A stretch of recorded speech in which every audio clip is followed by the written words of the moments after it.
लगभग 60 से 62 साल की उम्र तक एक विभाग को अपनी सेवाएं देने के बाद जब कर्मचारी सेवानिवृत्त होता है तो उसे इस बात की बड़ी उम्मीद होती है कि उसे उसका विभाग जीवन पर्यंत पेंशन देगा, जिससे उसके जीवन का निर्वहन हो सकेगा। लेकिन वर्तमान सरकार की नीतियों के चलते कर्मचारियों की उम्मीद के यह महल ढह गए हैं। बीते कई वर्षों से लगातार विभाग को अपनी सेवाएं दे रहे कर्मचारी जो अभी तक अस्थायी और अनियमित हैं, उन्हें भी नियमित करने की मांग उठाई जा रही है। ऐसी ही लगभग 8 सूत्रीय मांगों को लेकर मध्य प्रदेश विद्युत मंडल के तकनीकी कर्मचारी संघ के द्वारा हड़ताल का आह्वान किया गया है। विद्युत पेंशनर्स हित रक्षक संघ के द्वारा भी इस हड़ताल का समर्थन किया गया है। कर्मचारियों की शिकायत है कि इसके पहले जब उन्होंने हड़ताल की थी तो उनकी तमाम मांगों को लिखित रूप में स्वीकार कर लिया गया था, लेकिन इसके बावजूद उन्हें अभी तक पूरा नहीं किया है।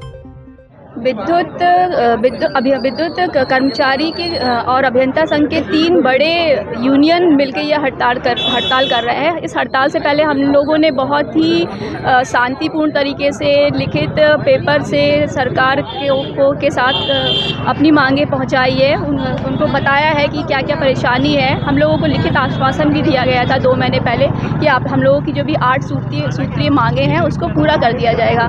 तो उसके लिए हम लोग अभी तक शांत थे, हमें लगा कि सब कुछ हो जाएगा। लेकिन जब अब आचार संहिता लगने वाली है तो उसके बाद उसमें 2 महीने में सरकार के लिखित आश्वासन के बाद भी कुछ नहीं हुआ तो हम लोग हड़ताल करने के लिए मजबूर हुए हैं। हमारी हड़ताल जो 8 सूत्रीय हड़ताल है उसमें तो सबसे पहला है कि निजीकरण को लेकर अभी अगर बिजली कर्मचारियों को निजीकरण कर दिया जाएगा तो इससे कर्मचारी तो ठीक है, आम जनता को भी काफ़ी ज़्यादा परेशानी होने वाली है। हम लोग जब इस जॉब में आए तो सरकारी समझौते के तहत आए थे। उसके बाद हमारा O3 स्टार है जो नए कंपनी वाले हैं 2006 के बाद आए हैं, उनको एक नया वेतन विसंगति, एक नया पे मैट्रिक्स बना दिया है जिससे उनकी पेमेंट में काफ़ी ज़्यादा फ़र्क आने वाला है। तीसरा पेंशन का मुद्दा है। 60-62 साल नौकरी करने के बाद जब इंसान को पेंशन का आता है कि वो पेंशन लेगा, आराम से अपना जीवन जिएगा, तो उस पर अब उसकी पेंशन पर संकट आ गया है कि पेंशन मिलेगी भी कि नहीं मिलेगी, ट्रेजरी में पैसे नहीं है। तीसरा संविदा वालों का है। संविदा वाले यहाँ पर 10-12 साल से जॉब कर रहे हैं, उनका नियमितीकरण का कुछ भी नहीं है, उनका भविष्य अनिश्चित लग रहा है।